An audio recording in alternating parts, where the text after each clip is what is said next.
Bismillahirrahmanirrahim. Assalamualaikum warahmatullahi wabarakatuh. Selamat siang. Salam sejahtera bagi kita sekalian. Shalom, salve, om swastiastu.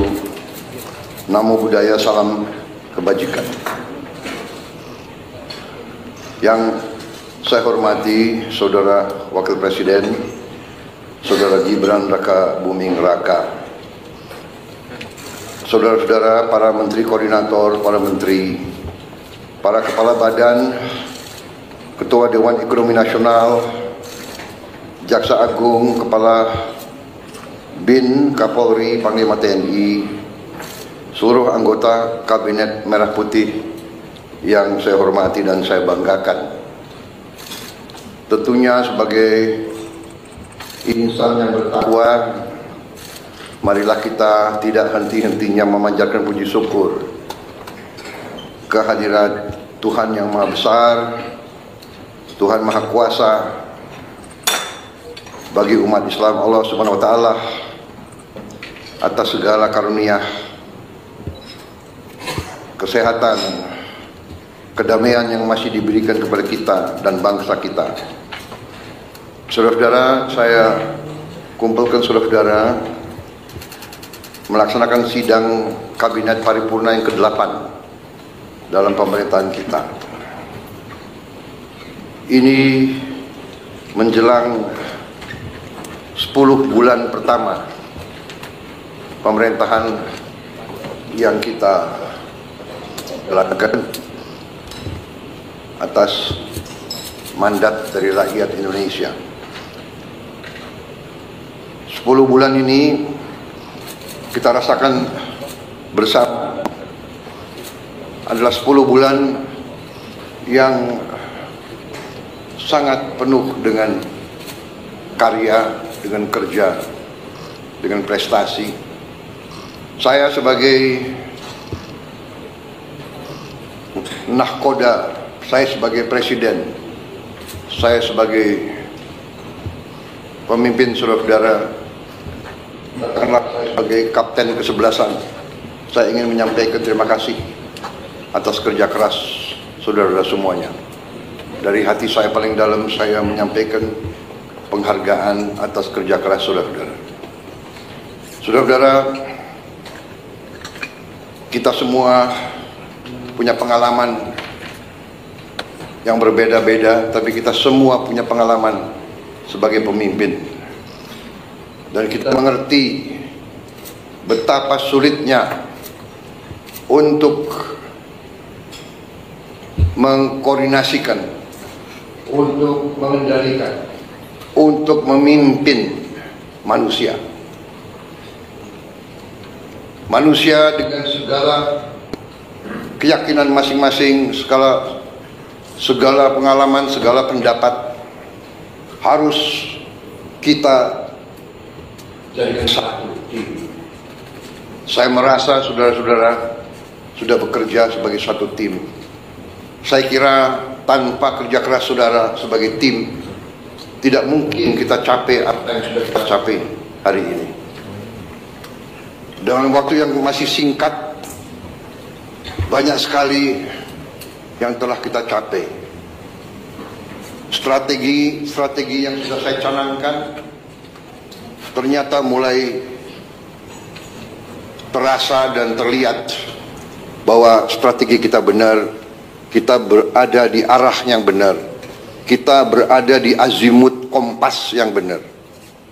Saudara-saudara, waktu kita mulai pemerintahan kita 20 Oktober,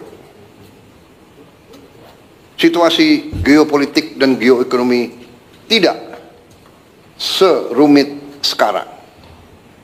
Sekarang tidak hanya kita menghadapi dampak dari perang di mana-mana, konflik di mana-mana, konflik di Ukraina, konflik di Timur Tengah, Gaza, tepi barat, Lebanon, Suriah, yang begitu dahsyat, yang memakan korban begitu banyak di depan mata seluruh dunia. Perempuan, anak-anak kecil, puluhan ribu dibantai. Kita juga lihat konflik Israel-Iran, di mana negara adik kuasa pun ikut. Kita lihat konflik India dan Pakistan. Kita lihat di kawasan kita sendiri, konflik Myanmar jalan terus dan tidak kelihatan arah untuk menyelesaikan secara damai, walaupun kita akan dukung ASEAN terus untuk berperan mencari solusi damai di tetangga kita. Belum lagi kita lihat sekarang muncul lagi konflik bersenjata antara sesama anggota ASEAN, Kamboja dan Thailand. Belum lagi kita hadapi kondisi geoekonomi dunia, ketidakpastian yang ditimbulkan oleh tarif yang dipasang oleh Amerika Serikat. Kita menghadapinya dengan tenang. Saya terima kasih dengan tim ekonomi kita. Saya terima kasih saudara-saudara bekerja dengan tim sebagai tim yang baik. Menteri Koordinator Perekonomian dengan timnya dibantu oleh Menteri Keuangan, Menteri Perindustrian, Menteri Perdagangan, dengan Ketua Dewan Ekonomi Nasional, dengan timnya juga, Menteri Investasi, semua melaksanakan. Menteri Luar Negeri, dengan diplomasinya, kita bergerak sebagai satu tim. Kita negosiasi, kita berunding, kita tidak emosional, kita tidak terpancing. Kita mengerti bahwa kita punya kepentingan yang besar. Tugas pemerintah Indonesia adalah melindungi rakyat Indonesia, melindungi pekerja-pekerja kita dan keluarga mereka.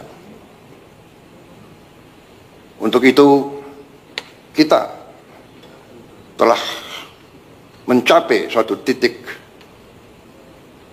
yang terbaik yang bisa kita capai pada saat ini. Walaupun kita tidak akan berhenti untuk selalu mencari kondisi yang lebih baik untuk ekonomi kita, untuk bangsa kita, untuk rakyat kita. Saudara-saudara, kita faham dan kita mengerti bahwa kondisi ini akhirnya menguji strategi besar kita, menguji strategi transformasi yang sudah saya canangkan di awal, bahkan sebelum saya dilantik sebagai presiden. Strategi transformasi bangsa yang kita pegang adalah strategi yang berdasarkan realisme, yang berdasarkan kondisi nyata bangsa dan regional dan global. Kondisi nyata ini tidak bisa kita hadapi dengan teori, dengan angan-angan. Idealisme benar, idealisme itu perlu. Tapi yang utama yang bisa menyelamatkan kita adalah realisme.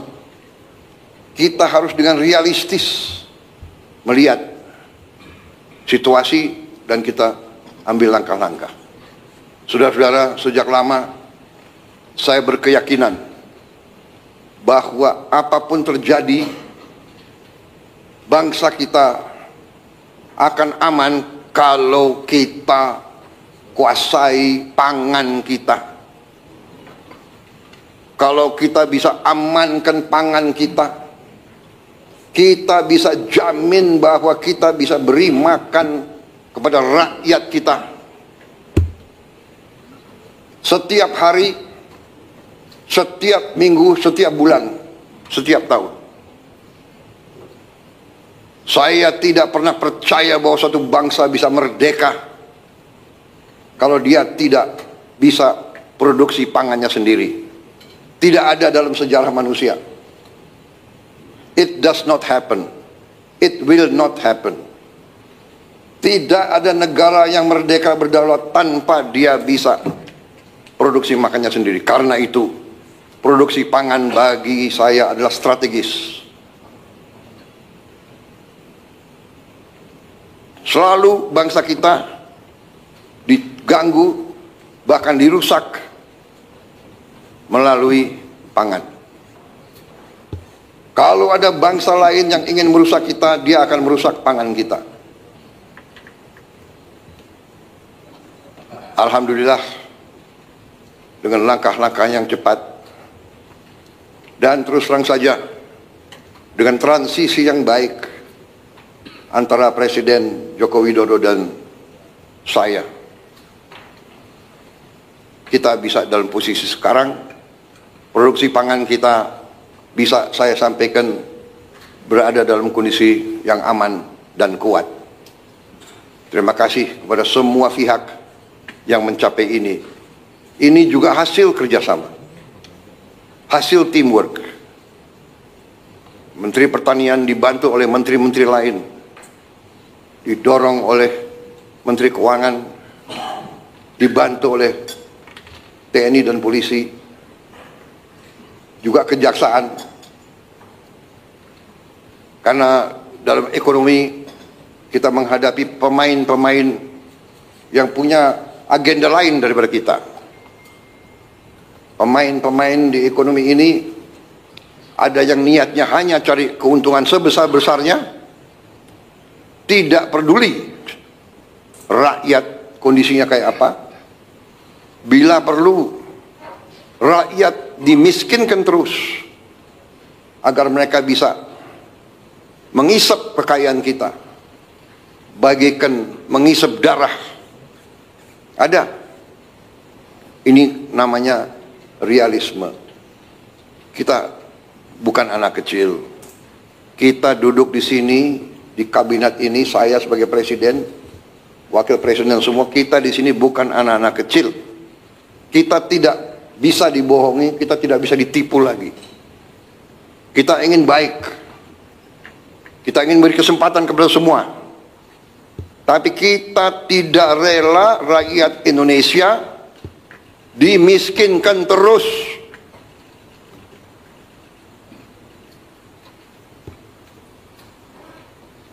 Saudara-saudara,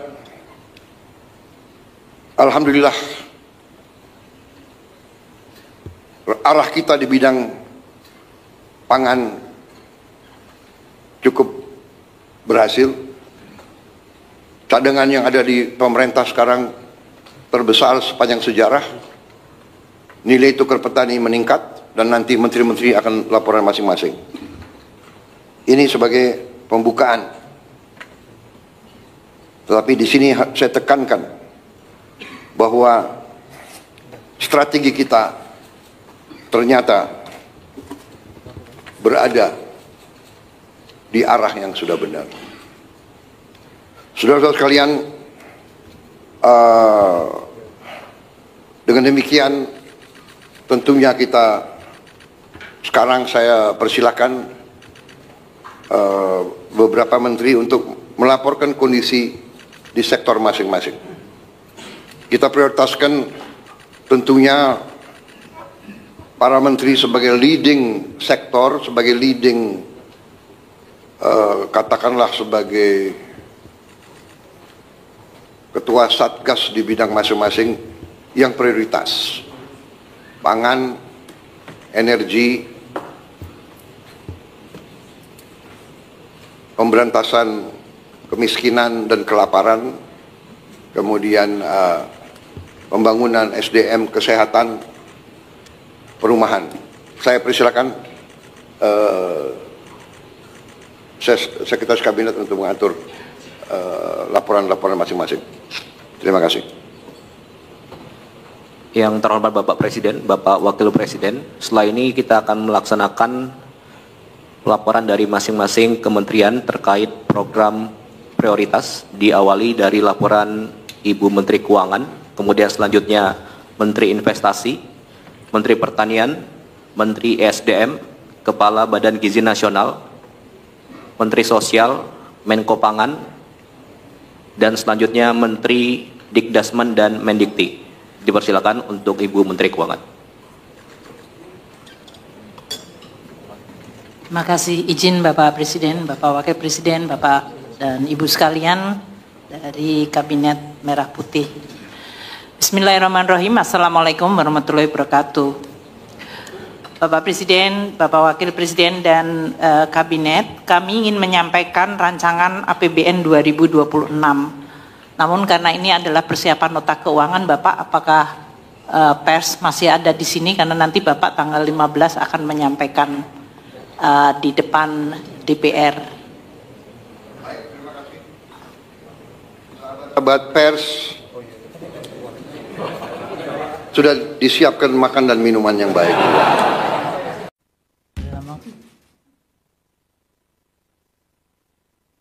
Baik teman-teman media, Bismillahirrahmanirrahim. Assalamualaikum warahmatullahi wabarakatuh. Selamat sore dan salam sejahtera untuk kita semuanya. Hari ini kami baru saja menyelesaikan rapat terbatas bersama Bapak Presiden untuk membahas mengenai kebijakan-kebijakan ekonomi, terutama di dalam rangka untuk meningkatkan kegiatan ekonomi dan pemerataan kesejahteraan masyarakat. Seperti diketahui bahwa kondisi dunia masih di dalam situasi yang sangat dinamis dengan berbagai kebijakan dari negara-negara seperti Amerika Serikat dan persaingan antar negara geopolitik, baik dari sisi ekonomi dengan perang tarif maupun dari sisi keamanan dan militer yang menciptakan eskalasi global. Kondisi ini menyebabkan pertumbuhan ekonomi dunia di tahun 2025 diperkirakan akan melemah. Yang tadinya proyeksi ekonomi tahun 2025 untuk pertumbuhan ekonomi dunia adalah 3,3%, maka dengan adanya risiko dan eskalasi geopolitik melemah menjadi hanya 2,8%.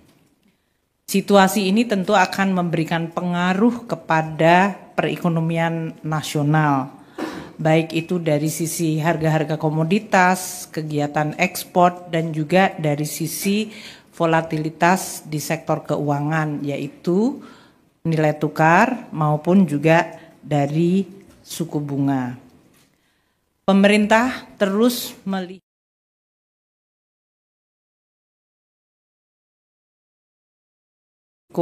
global tersebut. Berbagai langkah yang dilakukan, terutama yang akan menggunakan APBN, tentu juga dilandaskan kepada undang-undang mengenai APBN tahun 2025, yaitu Undang-Undang Nomor 62 tahun 2024, di mana pemerintah dapat melakukan langkah-langkah kebijakan, baik itu dari sisi belanja negara, pendapatan negara, atau dari sisi pembiayaan untuk menghadapi ancaman yang membahayakan perekonomian maupun untuk menjaga stabilitas. Pada saat ini, Bapak Presiden terus meminta kepada seluruh jajaran menteri untuk melaksanakan dan mengimplementasikan berbagai program-program yang sudah selama ini dilaksanakan. Akselerasi sangat penting. terutama program-program seperti makanan bergizi, pemberian makanan bergizi gratis, program di sektor perumahan, peningkatan target FLPP, program koperasi desa merah putih, dan program sekolah rakyat yang Pak Menteri ada di sini. Juga program ketahanan pangan, Bapak Menteri Pertanian dalam hal ini dari sisi jumlah dan tingkat panen, harga dari komoditas pangan, dan yang paling penting nilai tukar petani agar terus dijaga. Itu semua program-program yang sudah berjalan, saat ini diminta untuk diakselerasi, ditingkatkan baik dari sisi skalanya maupun kecepatannya, sehingga bisa memberikan pengaruh terhadap perekonomian kita, terutama pada masyarakat dalam bentuk penciptaan kesempatan kerja, peningkatan kesejahteraan, dan pertumbuhan ekonomi. Di dalam merespons kemungkinan peningkatan risiko dan perlemahan ekonomi nasional akibat dampak global, maka hari ini Bapak Presiden juga telah memutuskan untuk memberikan sebuah paket stimulus agar pertumbuhan ekonomi dapat dijaga momentumnya dan juga stabilitas perekonomian terus diperkuat. Hari ini telah diputuskan 5 hal yang menjadi paket kebijakan ekonomi dengan target-target dari mereka yang akan mendapatkan manfaat dari paket stimulus tersebut. Yang pertama adalah di dalam rangka sekarang masuk libur untuk anak-anak sekolah dan tahun ajaran baru, maka akan diberikan diskon transportasi. Ini tentu diharapkan dengan kegiatan anak-anak libur sekolah mereka bisa meningkatkan kegiatan ekonomi di dalam negeri dengan melakukan perjalanan di dalam negeri. Maka diskon transportasi ini sifatnya menyeluruh kepada seluruh modal transportasi. 1, untuk diskon tiket kereta api itu 30%. Dengan anggaran 0,3 triliun, diperkirakan akan dinikmati oleh 2,8 juta penumpang kereta api dalam periode Juni dan Juli, yaitu pada saat masa tahun ajaran sedang libur dan diharapkan bisa meningkatkan aktivitas ekonomi dalam negeri. Yang kedua adalah tiket pesawat. Ini yang sudah kita lakukan pada saat Lebaran yang lalu, maka kita melakukan sekali lagi untuk tiket pesawat kelas ekonomi PPN ditanggung pemerintah 6%. Dengan demikian harga tiket pesawat kelas ekonomi diharapkan bisa sedikit menurun. Ini anggarannya sebesar 0,43 triliun rupiah. Yang ketiga adalah moda angkutan laut akan diberikan diskon tiket angkutan laut sebesar 50%. Dalam hal ini akan menggunakan anggaran 0,21 triliun untuk jangka waktu Juni dan Juli. Untuk tiket angkutan laut ini diperkirakan 0,5 juta penumpang. Kalau tadi pesawat terbang kelas ekonomi 6 juta penumpang. Dan ini semuanya dilakukan di bulan Juni dan Juli dengan keseluruhan total anggaran untuk tiket kereta api, tiket pesawat kelas ekonomi, dan tiket angkutan laut adalah 0,94 triliun rupiah. Kemudian yang kedua, pemerintah juga akan melakukan pemberian diskon tarif tol sebesar 20% dari tarif tol. Dalam hal ini untuk bulan Juni dan Juli diperkirakan jumlah pengguna jalan tol mencapai 110 juta pengendara. Untuk ini akan dilakukan melalui operasi non-APBN karena dalam hal ini untuk Kementerian PU akan melakukan atau sudah memberikan surat edaran kepada Badan Usaha Jalan Tol BUJT mengenai kebijakan diskon tarif tol tersebut. Yang ketiga adalah penebalan bantuan sosial.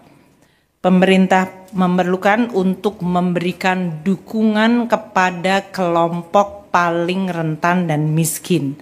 Nanti Pak Mensos dan Ibu Winnie dari BPS bisa menjelaskan mengenai targetnya.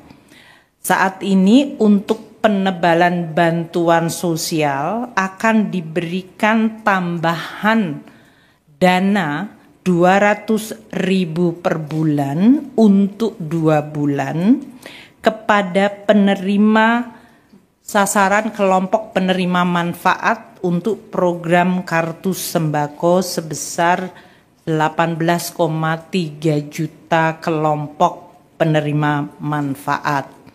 Target grupnya nanti akan disampaikan oleh Pak Menteri Sosial dan Ibu Winnie.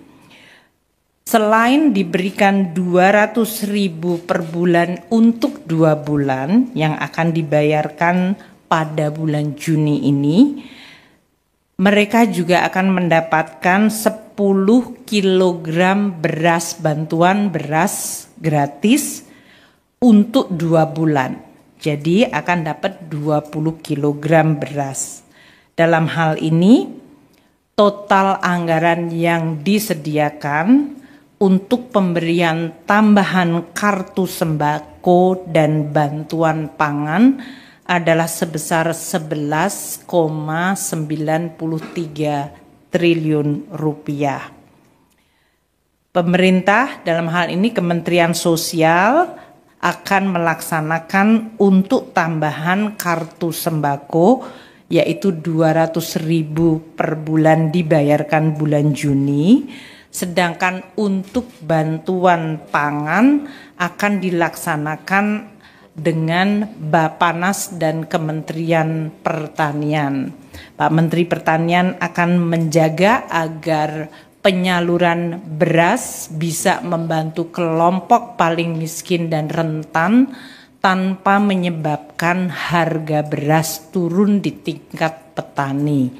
Karena kita selalu harus mencari keseimbangan antara harga beras yang bisa meningkatkan kesejahteraan petani dan harus dijaga nilai tukar petaninya dengan harga beras yang dijangkau oleh masyarakat terutama kelompok miskin perkotaan agar bisa terjangkau.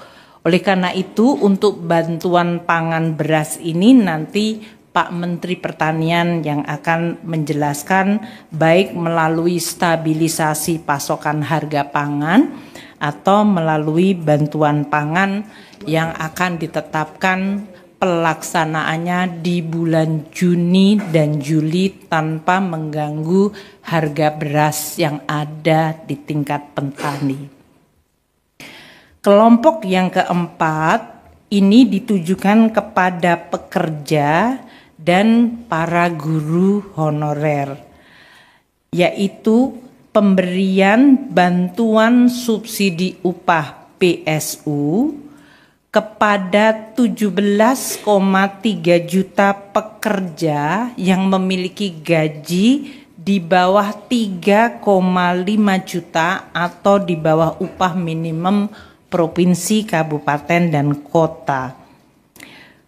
Untuk ini, para pekerja yang terdaftar di BPJS Tenaga Kerja dan nanti Kemenaker yang akan mengimplementasikan program tersebut, yaitu bantuan subsidi upah sebesar Rp300.000 per bulan diberikan untuk bulan Juni dan Juli, jadi 2 bulan 600.000.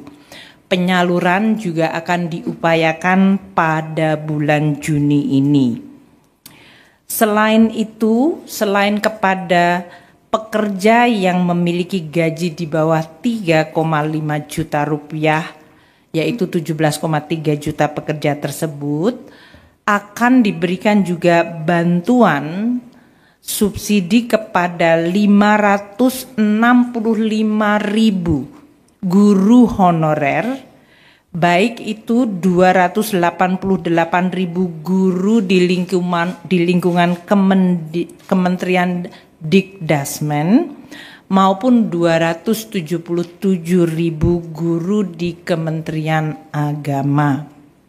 Guru honorer ini juga akan mendapatkan 300.000 per bulan untuk 2 bulan, yaitu 600.000. Selain untuk pekerja dan guru honorer, di dalam paket kebijakan yang keempat ini juga akan diberikan perpanjangan diskon 50% untuk 2,7 juta pekerja di lingkungan 6 industri padat karya. Ini tujuannya adalah untuk kepada para pekerja di industri padat karya yang mendapatkan tekanan akibat berbagai situasi global dan persaingan ekspor bisa tetap mendapatkan jaminan kehilangan kerja dengan iuran yang hanya dibayarkan 50%-nya saja.